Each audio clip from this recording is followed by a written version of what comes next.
दोस्तों एक क्वेश्चन बार बार पूछा जाता है कि हम सिविल से राइट ऑफ कैसे हटाएं। सिविल रिपोर्ट में अगर राइट ऑफ लिखा हुआ है तो उसको कैसे हटाएं, इसका क्या मतलब होता है, पूरा तरीका हम यहाँ बताने वाले हैं। उसको बहुत ध्यान से समझिए। देखिए, अगर सिविल रिपोर्ट पर अगर राइट ऑफ लिखा हुआ आता है तो आपका जो फाइनेंशियल क्रेडिबिलिटी है इसको भी बिगाड़ सकता है।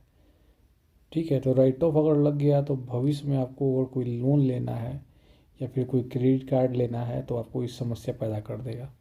इसलिए अगर सिविल पर राइट ऑफ आ गया है तो इसको कैसे हटाना है, उसका हमें प्रैक्टिकल स्टेप आपको बता रहे हैं, इसको समझ लीजिए। पहले अगर सिविल पर राइट ऑफ आ गया, इसका मतलब है कि कोई बैंक या कोई फाइनेंशियल इंस्टीट्यूशन जहाँ से आपने लोन लिया है उसने मान लिया है कि आप इस लोन को नहीं जो है चुका रहे हो या इसको बैंक रिकवर नहीं कर पाई है।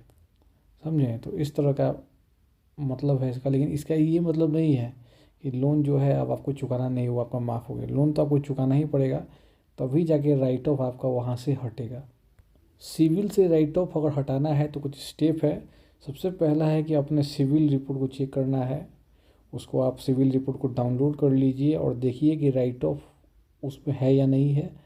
राइट ऑफ है तो उसमें राइट ऑफ का क्या रीज़न है और कितना अमाउंट है, उसको वेरीफाई कीजिए। सबसे पहले डाउनलोड करने के बाद आपको वहाँ चेक करना है कि इसमें किसी भी प्रकार का कोई गलती नहीं होना चाहिए और कोई ओवर चार्ज नहीं होना चाहिए इसमें।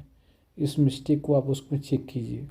उसके बाद जहाँ से भी लोन लिया है, बैंक हो या फाइनेंशियल इंस्टीट्यूशन हो, उससे कांटेक्ट कीजिए और उनको सेटलमेंट का जो है ना बोलिए कि हमको सेटलमेंट करना है।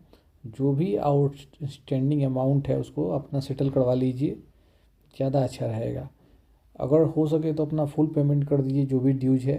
तो उससे क्या होगा कि आपका सेटल्ड वाला जो टैग है वो भी आपका हट जाएगा, क्योंकि सेटल अगर आप करते हो तो आपका सिविल रिपोर्ट में सेटल लिखा आएगा। लेकिन आप पूरा अगर पेमेंट कर देते हो तो सेटल का टैग ख़त्म हो जाएगा और आपका वो क्लियर हो जाएगा।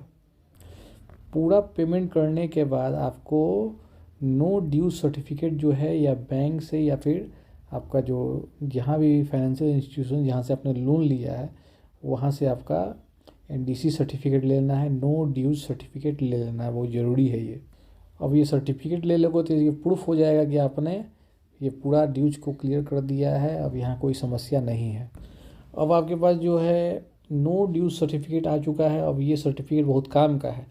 सिविल के वेबसाइट पर जाके उसका कस्टमर केयर जो पोर्टल होता है सिविल का, वहाँ पर जाके अपना नो ड्यू सर्टिफिकेट को अटैच कर दीजिए। बोल दीजिए कि भाई हम सारा ड्यूज क्लियर कर चुके हैं, कोई समस्या नहीं है।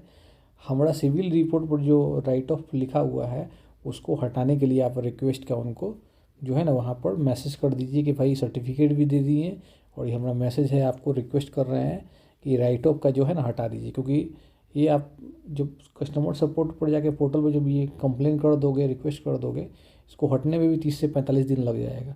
समझें?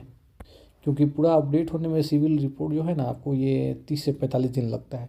तो अपना रेगुलर आपको फॉलो अप करना है, स्टेटस चेक करते रहना है और देखोगे कि आपका ये 45-60 दिन में आपका हट जाएगा। अब जैसे कि मान लीजिए एग्जाम्पल से समझाते हैं। मान लीजिए रवि नाम का कोई आदमी है, 50,000 का लोन लिया बैंक से। ठीक है, 50,000 का लोन लिया जिसमें 20,000 रुपया उसका ड्यूज लिख आ गया, जिसमें उसके सिविल रिपोर्ट में आपका लिख दिया राइट ऑफ। तो 20,000 के लिए क्या करना पड़ेगा आपको?